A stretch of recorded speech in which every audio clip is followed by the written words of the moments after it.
बोकारो का तापमान जैसे ही 40 डिग्री सेल्सियस के पार पहुंचा, वैसे ही जवाहरलाल नेहरू जैविक पार्क यानी जेएनबी चिड़ियाघर में बेजुबान जानवरों को लू और तपिश से बचाने के लिए विशेष इंतजाम शुरू कर दिए गए हैं। दरियाई घोड़े को बी कॉम्प्लेक्स दिया जा रहा है तो भालू अपने पूल में मस्ती कर रहा है। चिड़ियाघर प्रशासन गर्मी में जानवरों की भूख में गिरावट को देखते हुए उनकी डाइट में जरूरी बदलाव कर रहा है। मणिकांत धान सीओसी बीएसएल जानवरों को खीरा, तरबूज जैसे रसीले फल दिए जा रहे हैं। बी कॉम्प्लेक्स और ग्लूकोज भी पानी में मिलाकर पिलाया जा रहा है। बंदरों को खीरा, तरबूज परोसा जा रहा है, तो वहीं पक्षियों के एवियरी में छांव देने के लिए पुआल और ताड़ के पत्ते बिछाए गए हैं। जानवरों के बाड़ों में सीधे धूप न पहुंचे, इसके लिए शेड की व्यवस्था की गई है। पंखे और कूलर लगाए गए हैं। साथ ही फर्श पर पानी छिड़काव कर तापमान को कम करने की कोशिश की जा रही है। जानवरों की सेहत के लिए हर जरूरी इंतजाम किए जा रहे हैं ताकि गर्मी में वे भी सुरक्षित व स्वस्थ रहें।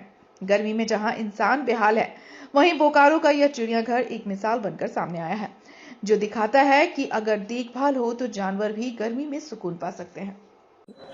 जैविक उद्यान में जानवरों के लिए गर्मी में जो है कूलर जो है और पेडिस्टल फैन जो है लगाया गया है, जो है जिससे कि जो है गर्मी से उनका बचाव हो सके। भालू का इनक्लोजर है, वहाँ पे है, लेपर्ड में है, और भी जगह है जो है। इसमें गर्मी में हर साल जो है कूलर जो है लगाया जाता है, जो है कि ठंडा रहे, जो है जानवर बीमार न पड़े जो है। और उनके खान पान में भी जो है गुड़ वगैरह जो है ये सब जो है दिया जाता है, जो है राहत तो पूरा मिल पा रहा है। अभी तक तो जो है सब ठीक ही चल रहा है, जो है कुछ वैसा आया नहीं, जो है विशेष ध्यान दिया जा रहा है गर्मी में जो है। देख रेख यही जानवर का, चीता सब का। गर्मी में क्या व्यवस्था?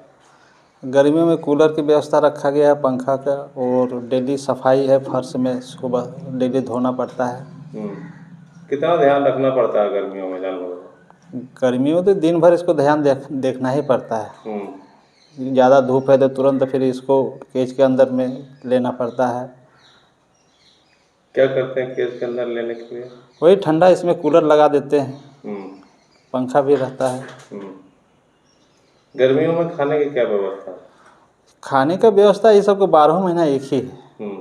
मीट वही गोट मीट चलता है, चिकन चलता है। ग्लूकोन डी जो है ना, वो आपका पानी देना पड़ता है पीने के लिए। पानी में दोनों टाइम पानी भरना पड़ता है, सुबह शाम। कितना ध्यान रखना पड़ रहा है?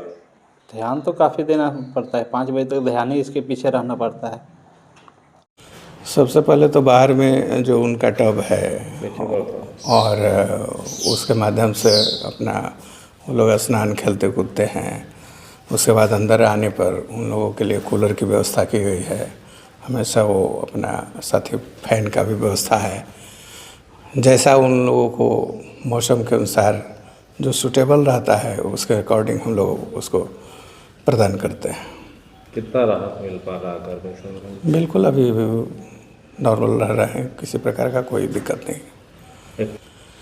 कूलर का ही पहले तो पंखा भी है, और पंखा से जब नहीं हो पाता है अधिक गर्मी होने पर तो उसका कूलर का व्यवस्था करते हैं। खाने में क्या व्यवस्था? खाने में इन लोगों को सुबह में नाश्ता 10 बजे तक दे दिया जाता है। उसके बाद फिर 12 बजे तक इन लोगों को ब्रेड, दूध मिक्स कर करके उनको प्रोवाइड करते हैं। और फिर खाना में खिचड़ी दिया जाता है, उसमें दूध वगैरह डाल करके खिचड़ी, खीर वगैरह इस तरह की व्यवस्था किया गया। बोकारो स्टील प्लांट द्वारा संचालित जैविक उद्यान गर्मी के मौसम में हर साल जानवरों की देखरेख के लिए विशेष व्यवस्था की जाती है। इस साल भी पहले के वर्षों की भांति तेज गर्मी से जानवरों के बचाव के लिए कई उपाय किए गए हैं। उनके एनक्लोजर्स में फैंस और कूलर्स की व्यवस्था की गई है। जिन एनक्लोजर्स में जलाशय है, वाटर रिजर्वॉयर है, वहां पर यह सुनिश्चित किया जा रहा है कि उसमें पर्याप्त मात्रा में पानी उपलब्ध रहे। जो बाकी के जानवर जिनका एनक्लोजर्स ओपन रहता है उनको डायरेक्ट सनलाइट से बचाने के लिए शेड्स लगाए हैं। इसके अलावा उनके खान पान पर भी विशेष ध्यान दी जा रही है। फूड सप्लीमेंट्स जो रिकमेंडेड होता है वो नियमित भोजन के साथ उनको दिया जाता है। इसके अलावा सक्यूलेंट फूड्स मतलब वैसे उस प्रकार का खाना जिसमें कि पानी की मात्रा अधिक होती है, वैसे खाना भी उनके नियमित भोजन में इंक्लूड किया जा रहा है। और जवाहरलाल नेहरू जैविक उद्यान के जो स्टाफ है, जो ऑफिसर्स हैं, वो राउंड द क्लॉक के हेल्थ की मॉनिटरिंग कर रहे हैं ताकि उन्हें किसी प्रकार की तकलीफ नहीं हो।